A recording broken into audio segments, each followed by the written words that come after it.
Hello friends, पेश है सुनहरे पन्नों से का 24th एपिसोड, जो कि कुछ सुहावनी यादों के साथ जुड़ा हुआ है।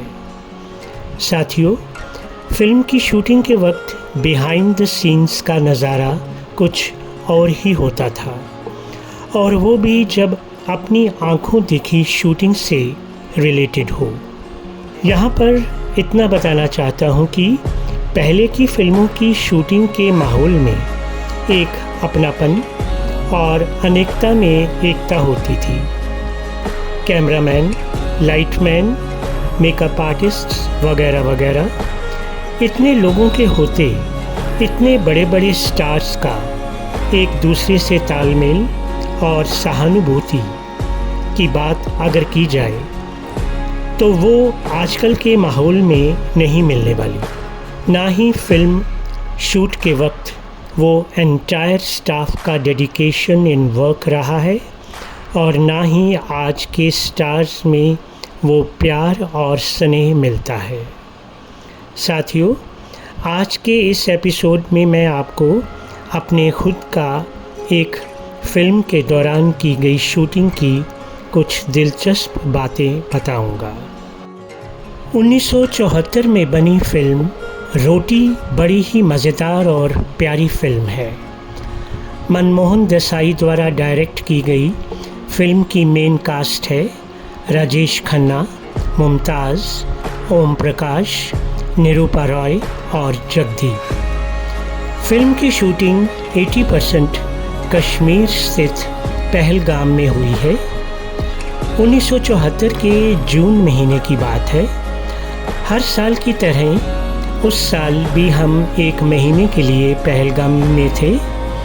पहलगाम अब भी शूटिंग्स होती हैं और पब्लिक सैर सपाटे के लिए वहाँ जाती है, मगर 1974 के पहलगाम और आज के में काफ़ी फ़र्क है। मेन बाज़ार तो वही है, मगर आसपास काफ़ी डेवलपमेंट्स हुई हैं। बाज़ार के स्टार्ट से लेकर पहलगाम क्लब तक का रास्ता इतना हसीन है कि इंसान यहाँ पर बोर नहीं होता। ये क्लब वही नहीं जो अब है। वो बड़ा प्यारा सा क्लब था और अनेक फ़िल्मों की शूटिंग वहाँ हुई। फिल्म खेल खेल में उनमें से एक है। ये वही क्लब है जहाँ पर हम दिलीप कुमार साहब से मिले थे उनके पहलगाम दौरे पर। क्लब के कार्ड्स रूम में हमने उनको देखा था। वो भी क्या दिन थे। दिलीप साहब जितने दिन पहलगाम में रहे, रोज़ सुबह की सैर नहीं भूलते थे। आइए अब रोटी की शूटिंग पर चलते हैं। उन दिनों बॉलीवुड फिल्मों का एंटायर स्टाफ ज़्यादातर होटल ब्रॉडवे में रहा करता था। बाज़ार के स्टार्ट में ही राइट साइड एक रास्ता जाता है जहाँ पर पुराना बस स्टैंड होता था। वहाँ पर श्रीनगर और आसपास से जितनी बसें आती थीं वहीं रुकती। शूटिंग के लिए वो सारा हिस्सा खाली करवाया गया, और जैसे कि फ़िल्म की कहानी सबको मालूम ही है, वहाँ पर बिजली यानी मुमताज़ का ढाबा बनाया गया। सेंटर ऑफ अट्रैक्शन था बोर्ड बिजली का ढाबा।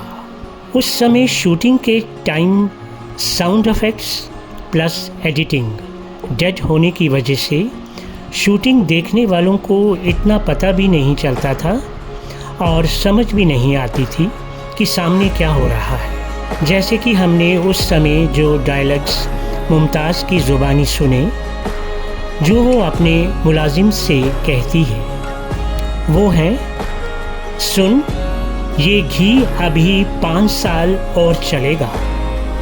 और इसी सीन को ही कोई घंटा लग गया। उस पर मेकअप मैन बार बार मुमताज़ के चेहरे पर समय समय पर मेकअप कर रहा था। रिपीटिशन बहुत होती है। फिर एक बस का सीन उसी ढाबे के बाहर जो खड़ी थी उसका शॉट लिया गया, जिसमें एक लोकल फ़ीमेल को लेकर मुमताज़ उसके साथ बैठकर चाय पी रही है। फिर जगदीप का सीन भी फिल्माया गया जिसमें वो बोलता है, इसके ढाबे का नंबर नोट करो। पूरा दिन लग गया इन सीन्स को करते करते। शूटिंग देखने वालों में कई लोग थे और हमें पता ही नहीं कि डिम्पल हमारे बीच खड़ी है। कुछ लोगों ने पहचान लिया।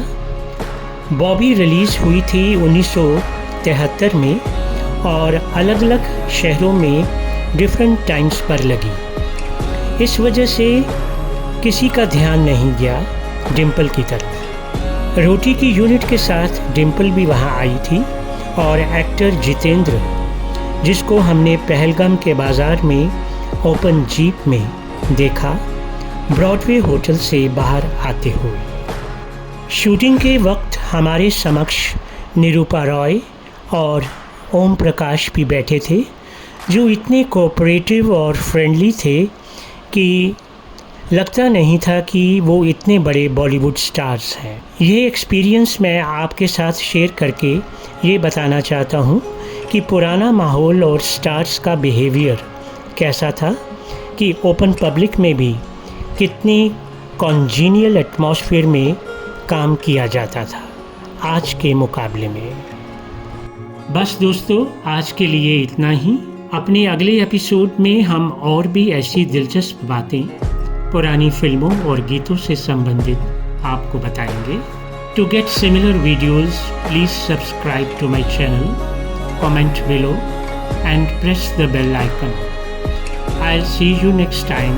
Till then, do take care of yourself.